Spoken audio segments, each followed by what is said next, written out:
de captivité, de nombreux Lubunais, prisonniers de guerre, regagnent leur terre natale. Parmi eux se trouvent les STO, partis travailler en Allemagne, et les déportés en habits rayés, internés dans les camps de concentration et d'extermination. Malgré la joie du retour, les retrouvailles sont parfois douloureuses, tant ils sont méconnaissables.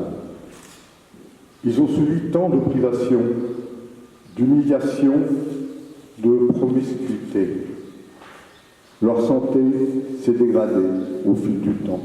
Certains retrouvent leurs proches dans un état de délabrement complet. D'autres n'ont pas eu cette chance, en particulier 4 Lubunais dont nous honorons aujourd'hui leur mémoire. Et nous dévoilerons leur nom tout à l'heure au monument aux meurtres de leur ville natale. Il s'agit de Pierre Brunet, Roger Isidore, Édouard Julien, Philippe Princé. Je demande à Bernard Princé, Dominique Bonnefond, les enfants de Philippe Princé et leurs conjoints Marianne Princé et Philippe Bonnefond, ainsi que Daniel Julien, le fils d'Édouard Julien, sa compagne et son cousin, de déposer les lampes, les bougies LED, allons être le signe lumineux de leur présence dans leur absence. Prions pour eux.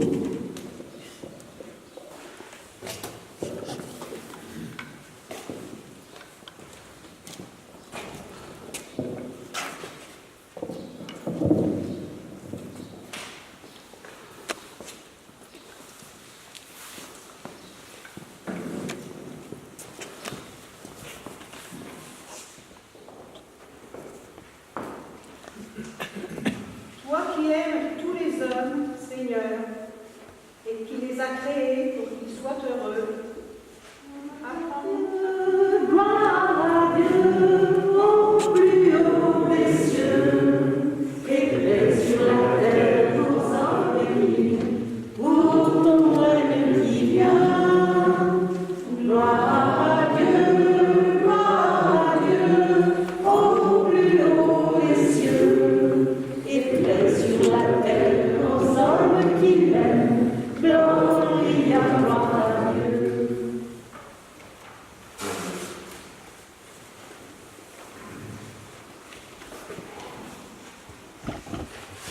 Le jour de la mort d'Étienne, éclata une violente persécution contre l'église de Jérusalem. Tous se dispersèrent dans les campagnes de Judée et de Samarie, à l'exception des apôtres. Les hommes religieux ensevelirent Étienne et célébrèrent pour lui un grand deuil. Quant à Saul, il ravageait l'église et pénétrait dans les maisons pour en arracher hommes, femmes et les jeter en prison. Ceux qui s'étaient dispersés annonçaient la bonne nouvelle et la parole là où ils passaient. C'est ainsi que Philippe, l'un des 7, arriva dans une ville de Samarie. Et là, il proclamait le Christ. Les foules d'un même cœur s'attachaient et se disaient Philippe, car elle entendait parler des signes qu'il accomplissait, ou même les voyait. Beaucoup de possédés étaient délivrés des esprits impurs et sortaient en poussant de grands cris. Beaucoup de paralysés et de boiteux furent guéris. Et il eut dans cette ville une grande joie. Parole du Seigneur. Dieu a tellement aimé le monde qu'il a donné son Fils unique, afin que ceux qui croient en lui aient la vie éternelle. Alléluia, Alléluia, Alléluia. Ta parole, Seigneur, vient changer le cœur. Alléluia. Évangile de Jésus selon saint Jean. Gloire à Dieu. En ce temps-là, Jésus disait aux foules, Moi, je suis le pain de la vie. Celui qui vient à moi n'aura jamais faim. Celui qui croit en moi n'aura jamais soif. Mais je vous l'ai déjà dit. Vous avez vu, et pourtant vous ne croyez pas. Tous ceux que le Père me donne viendront jusqu'à moi. Et celui qui vient à moi, je ne vais pas le jeter dehors. Car je suis descendu du ciel, non pas pour faire ma volonté, mais la volonté de celui qui m'a envoyé. Or, telle est la volonté de celui qui m'a envoyé, que je ne perde aucun de ceux qu'il m'a donné, mais que je les ressuscite au dernier jour. Telle est la volonté de mon Père. Celui qui voit le Fils et croit en lui a la vie éternelle. Et moi, je le ressusciterai au dernier jour. Acclamons la parole de Dieu. Louange à toi, Seigneur Jésus. Nous rendons grâce, Seigneur, les peuples autrefois en guerre recherchent aujourd'hui ensemble des chemins de paix. Nous te demandons de les accompagner. Seigneur, entends la prière qui monte de nos cœurs. Nous te rendons grâce, Seigneur, tu as donné force et courage à tant d'hommes et de femmes qui ont souffert dans leur corps et dans leur cœur. Nous te supplions d'apaiser toute souffrance physique, mentale et spirituelle. Seigneur, entends la prière qui monte de nos cœurs. Nous te rendons grâce, Seigneur, tu te montres comme un Père de miséricorde pour tous nos frères défunts, qui ont donné leur vie pour la patrie. Nous t'implorons de les accueillir dans ton royaume de lumière et de paix. Seigneur, entends la prière qui monte de nos cœurs. Nous te rendons grâce, Seigneur. Tu es le bon pasteur qui connaît ses brebis et tes brebis te connaissent. Regarde avec tendresse Pierre Brunet, Édouard Julien, Roger Isidore et Philippe Princet, que tu as accueillis dans ton royaume de lumière et de paix. Seigneur, entends la prière qui monte de nos cœurs.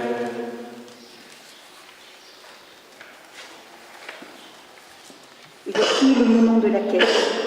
Elle symbolise le fruit de notre travail, le don que nous faisons de nous-mêmes à Dieu qui vient modestement s'associer à l'immense don de la vie de Dieu pour notre salut.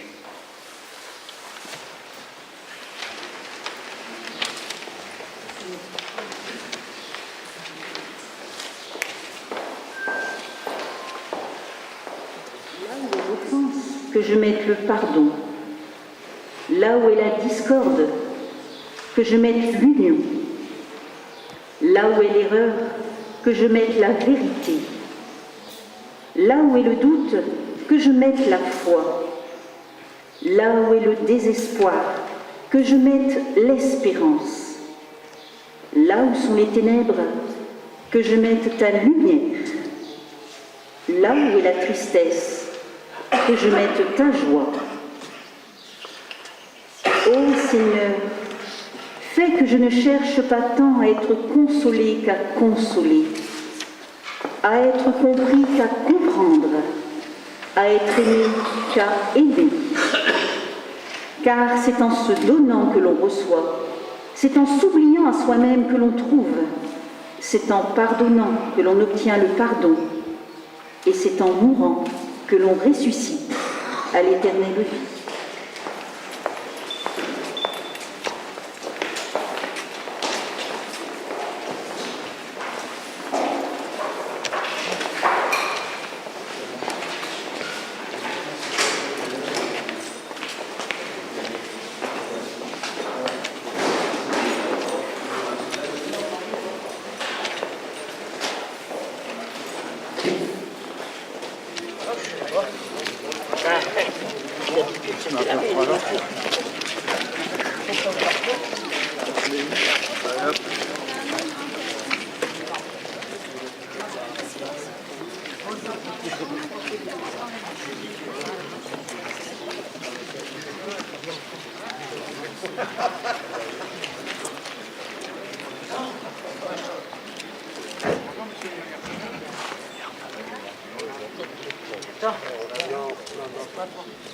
Ensemble, garde à vous.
Comment? L'appareil. Bah, le mien aussi.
Ça va être bon.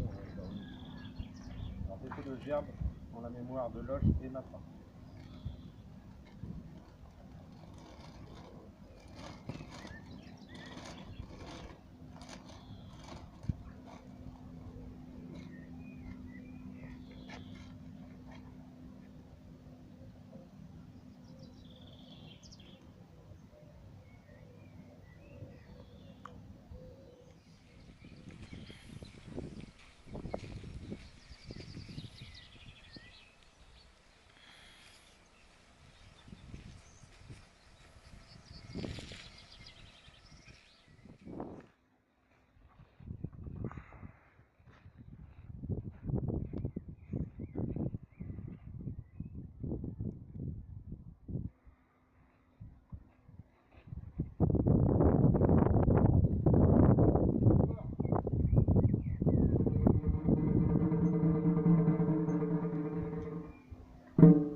Pascal Alexu, au nom du ministre de la Défense, nous vous décernons la croix du combattant.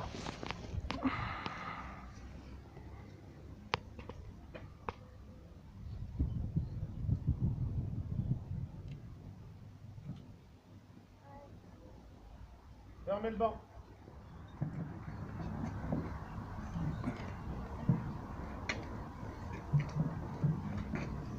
« 74 à Minnesota, 18 mai 1945.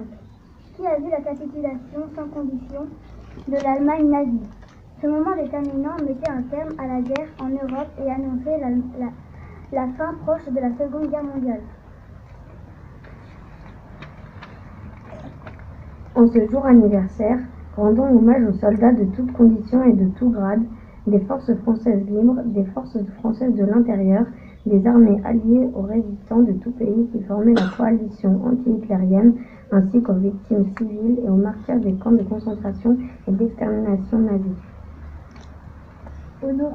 Honorons la mémoire de toutes celles et de tous ceux qui ont été victimes de l'atroce réalité des événements de la Seconde Guerre mondiale, victimes, civils, prisonniers, résistants, déportés, torturés, fusillés, massacrés pour leur courage, leur esprit de sacrifice et leur sens du devoir.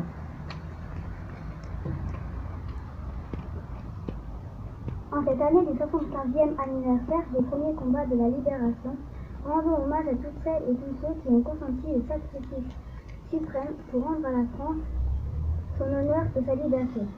Ces combats préludes à la victoire contre les tentatives d'hégémonie nazie annonçaient une ère nouvelle laissant espérer à tous les peuples des jours meilleurs et la fin de tous les conflits armés. Conscient que la paix et les valeurs humanistes qui sont les leurs sont particulièrement fragiles. Les Françaises et les Français regrettent que les espérances nées de cette victoire historique du 8 mai 1945 soient bafouées. Le monde connaissait encore aujourd'hui des situations de guerre, de violence, de racisme et de haine. L'Union française des associations de combattants et de victimes de guerre, UFAC, invite donc chacune et chacun, particulièrement les jeunes, à œuvrer pour un monde de liberté, de fraternité, de solidarité et de paix. Vive la République, vive la France!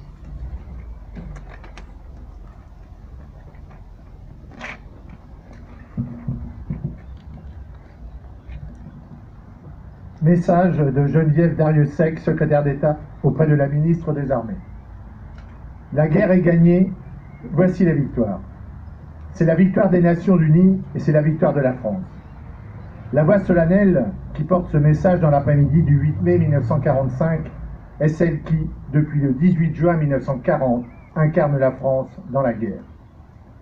Les paroles du général de Gaulle se mêlent aux bourdons de Notre-Dame et aux cloches de toutes les églises, aux sirènes et aux exaltations qui retentissent dans tout le pays. La victoire est là. Enfin, en Europe, la guerre est finie. Il y a 74 ans, l'Allemagne signait sa capitulation sans condition par 2 fois. La première, le 7 mai 1945 à Reims, la seconde, le soir du 8 mai à Berlin. Ainsi, la France s'inscrivait dans le cercle des vainqueurs. Après tant de combats, de victimes et de destruction, le nazisme est abattu.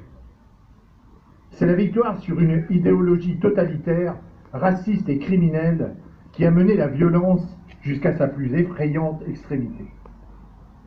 La France exprime sa reconnaissance à toutes ses filles et à tous ses fils qui ont combattu pour la patrie.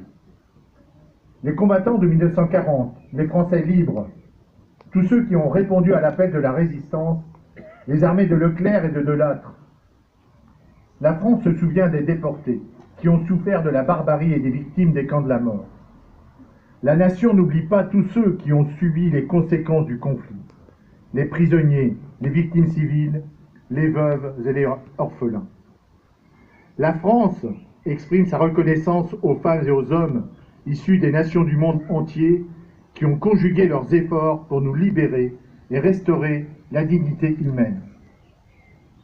En ce 75e anniversaire de l'année 1944, la France se souvient de ses libérateurs. Des villages du littoral normand à la flèche de la cathédrale de Strasbourg, de semaine en semaine, le flot de la liberté a recouvert le territoire. À tel endroit, la liberté portait l'uniforme français. À tel autre, celui des armées alliées. Ici, l'action des maquis était décisive. Là, l'action commune des soldats et des résistants emportait la décision. 75 ans après, alors que les derniers témoins vivants de cette histoire sont parmi nous, la mémoire de ces événements demeure. Nous nous souvenons avec ferveur des débarquements de Normandie et de Provence, de la libération de Paris, du courage et des sacrifices de tous les combattants de la liberté. Aujourd'hui, nous nous remémorons les déchirures de notre continent et l'ampleur du désastre humain et moral. Ainsi rassemblés, nous mesurons la valeur de la paix. Elle est notre héritage. Elle est la clé de voûte de la construction européenne. Elle est notre maison de vivre ensemble. Préservons-la.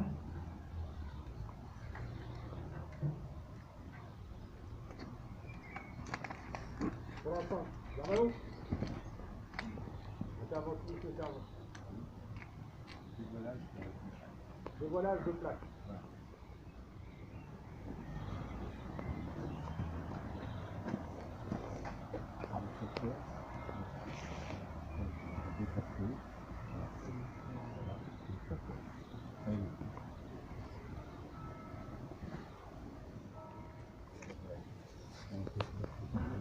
Parcours du combattant.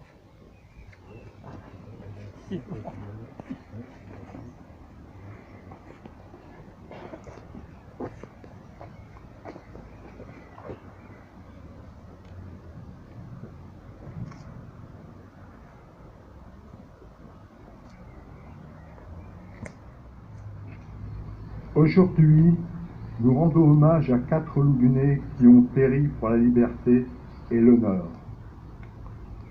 Je salue la présence parmi nous de Bernard Princé, Dominique Bonnefond, des enfants de Philippe Princé, accompagnés de leurs conjoints Marianne Princé et Philippe Bonnefond.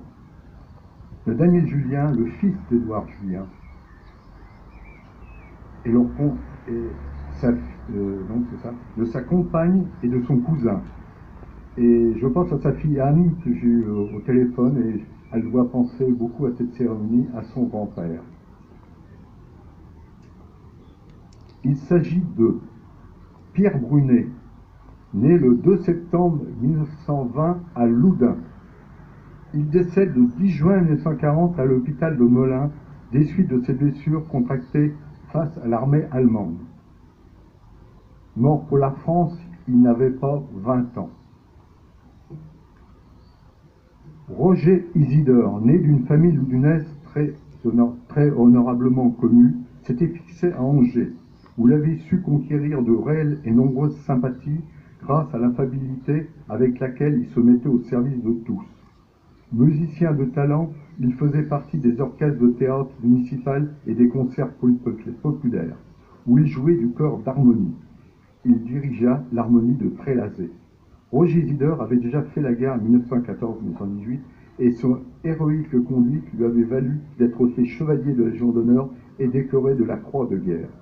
En septembre 1939, Roger Isidore avait repris du service comme lieutenant de réserve. Et c'est le 22 mai 1940 qu'il fut tué en plein combat à Neuchâtel, Pas-de-Calais. Avec la citation « Chef de section énergique et brave », a été mortellement blessé le 22 mai 1940 à Neuchâtel, en encourageant ses hommes au combat sur la ligne de feu. Je vais vous lire le discours qui a été prononcé le mardi 9 novembre 1948 à Loudun, à l'occasion du rapatriement du corps d'Édouard Julien.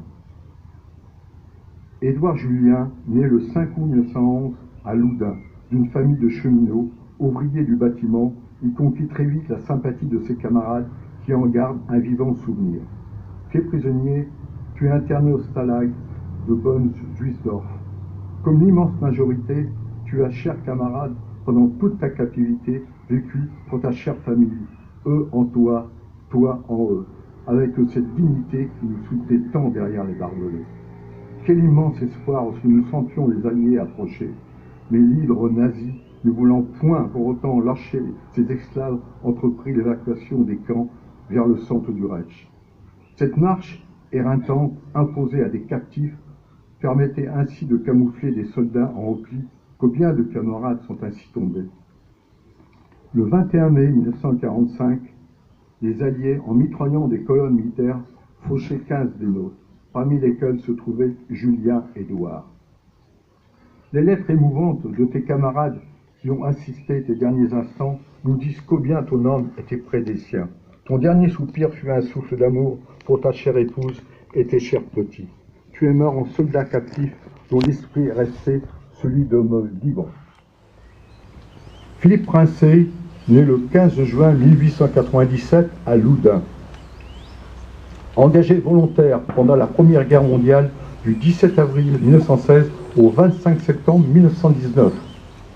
Cité à l'ordre de son régiment, brigadier téléphoniste à braver les 9 et 21 avril et 11 mai sous les tirs d'obus pour réparer les lignes au fur et à mesure de leur rupture. Mobilisé en 1939 comme officier de réserve, il effectue à la tête de son unité un combat remarquable. Après la dispersion de son unité, il réussit à rejoindre ses lignes à la tête de son détachement, malgré les dangers incessants et les marches harassantes causées par un ennemi qui tenait toute la région. À ce titre, il reçoit la Croix de guerre avec étoile de bronze. Il est arrêté comme résistant le 1er juin 1943 et incarcéré à la prison de Niort. En septembre 1943, il est envoyé au fort de Romainville, puis le 25 novembre au camp de Struthof. Il est enregistré le 26 novembre comme résistant déporté, sous le matricule 6295, catégorie nuit et brouillard. Au camp du Struthof, la vie quotidienne est épouvantable. Philippe Princé très affaibli, ne connaîtra pas très longtemps ce calvaire. Il est mort le 10 mars 1944, 3 mois environ après son arrivée. Son fils Bernard, ici présent, témoigne. Nous étions à Sainte-Posaine. Ça devait être en juin 1945. Ma cousine m'a pris par la main et nous sommes assis sur le canapé. Là, j'ai compris que papa était mort. Nous serons toujours en admiration devant le courage et n'oublierons jamais le sacrifice qu'ils ont fait. Je vous remercie.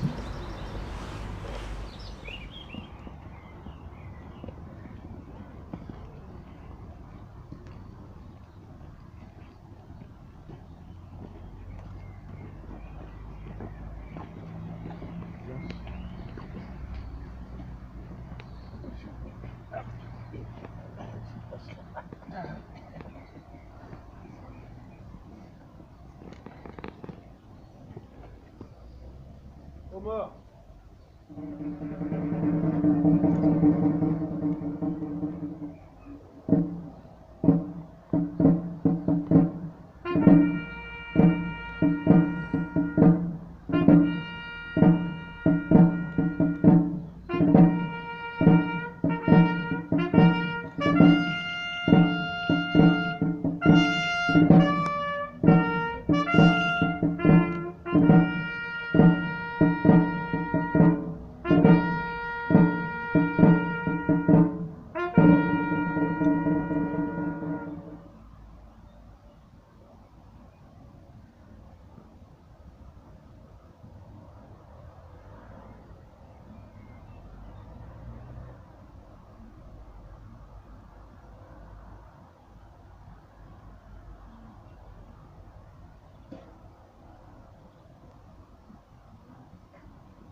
remplace M. Demion, qui était notre président du comité d'entente des associations d'anciens combattants.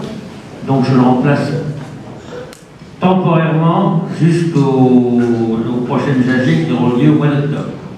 Je vous remercie tous, particulièrement mes collègues porte-drapeau, la gendarmerie, les soldats de Fontevraud. Il y a une petite chose dont je veux parler très courte. Je voulais aussi qu'on ait une pensée aujourd'hui au débarquement, car c'est les 75e anniversaire du débarquement des côtes de Normandie. Et si vous n'êtes jamais allé voir ça, allez, c'est extraordinaire. Là, on se rend compte ce que ça a été. Il faut le faire. Voilà, c'est tout ce que j'avais à vous dire. Je vous souhaite une bonne journée. Je vous remercie.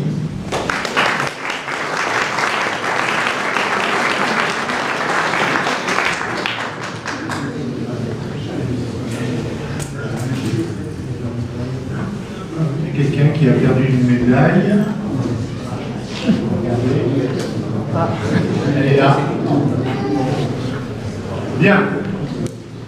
Monsieur le Président du Comité d'entente, Monsieur le Président du Souvenir français, Mesdames et Messieurs les anciens combattants, Mesdames et Messieurs les porte-drapeaux, Messieurs les représentants du Régiment de Fontevraud, Messieurs les représentants de la gendarmerie, Mesdames et Messieurs les membres du centre de secours de Loudun, Mesdames et Messieurs les élus, adjoints et conseillers, les enfants du CME, Mesdames et Messieurs les enseignants, Mesdames et Messieurs les représentants du monde associatif, Mesdames et Messieurs, nous sommes réunis pour célébrer ensemble le 74e anniversaire de la victoire du 8 mai 1945.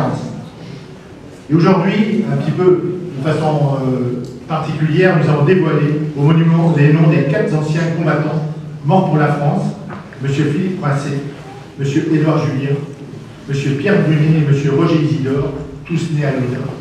Et je tiens personnellement à remercier le fils et la fille de M. Princet, le fils de M. Julien, qui nous honorent de leur présence aujourd'hui. Et j'ai senti cette cérémonie quand même très empreinte d'émotion suite au témoignage de M. Jacques Sergent. Merci Jacques pour l'organisation de cette manifestation. Félicitations également au récipiendaire, M. Pascal Aletou. En cette journée, nous commémorons, comme chaque année, la fin de la Deuxième Guerre mondiale en Europe et honorons la mémoire de celles et ceux auxquels nous devons aujourd'hui d'être libres. Parce qu'aux heures les plus sombres de notre histoire, quand tout semblait perdu, que les dirigeants de l'époque avaient choisi la capitulation, des femmes et des hommes se sont soulevés pour continuer le combat aux côtés des Alliés, la Grande-Bretagne et l'Amérique, dont nous n'oublierons jamais le sacrifice. À ces voix, à ces visages de la France résistante, à cette France libre et éternelle, nous rendons aujourd'hui hommage.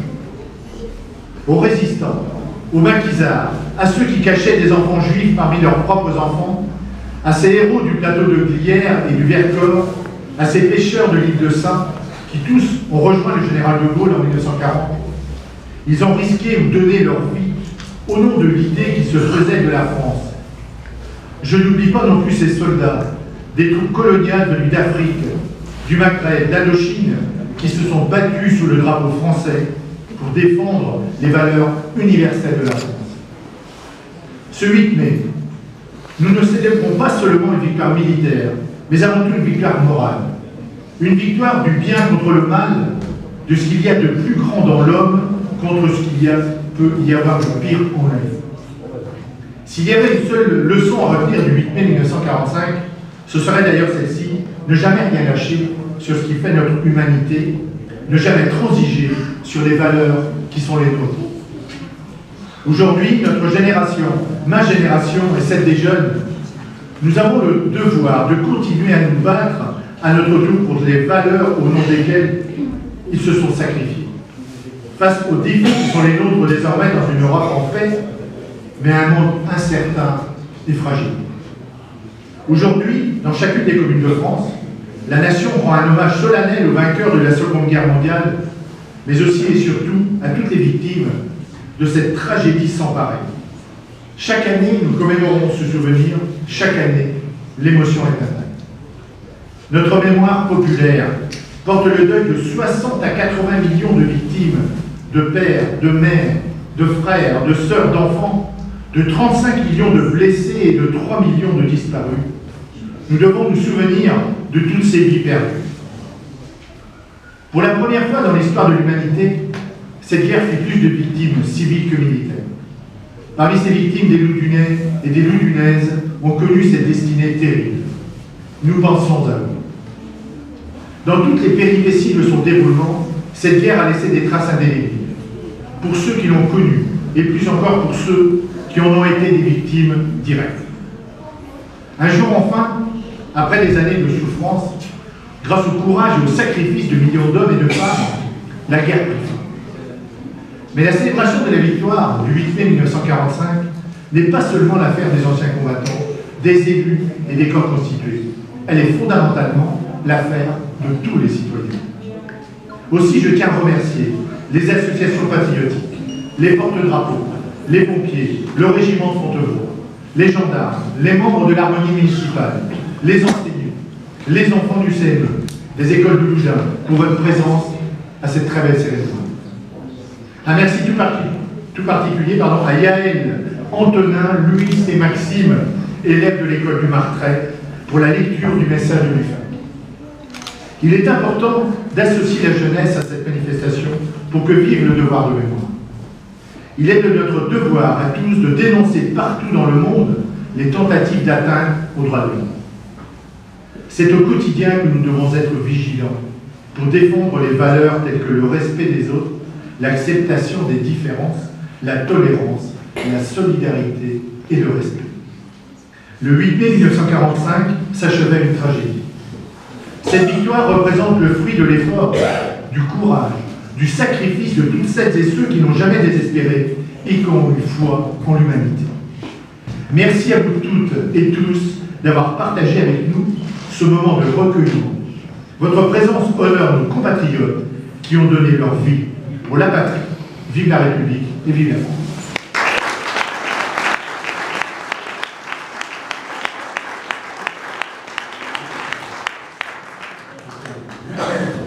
Une remise de diplôme. Si M. Blanchard veut l'approcher. Merci, M. le maire. Donc, devoir de mémoire, je voulais récompenser l'ancien président de la section Loudun, de tout ce qu'il a fait pour la section pendant une dizaine d'années. Donc voilà, M. Blanchard, je vais vous remettre le diplôme d'honneur. M. Blanchard va avoir 92 ans à la fin du mois. Donc on peut l'applaudir.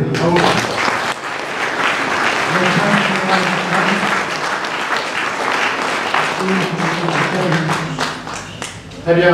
Bah, écoutez, merci pour clôturer cette cérémonie, mais je vous invite à prendre le verre de l'amitié. Et encore merci à tous. Merci.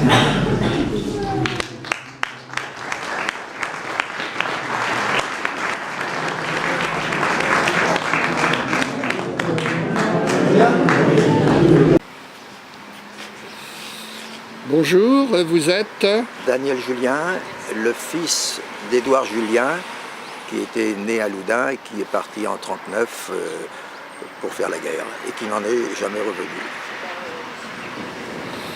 Et donc, dans quel régiment il était Il était dans l'infanterie, dans les Zouaves très exactement. Il est parti, il a été fait prisonnier, il a passé toute sa captivité en Allemagne et quand les Allemands reculaient, ils ont emmené leurs prisonniers avec eux. Ils ont été mitraillés, et là il a été grièvement blessé et il est mort à l'hôpital en Allemagne.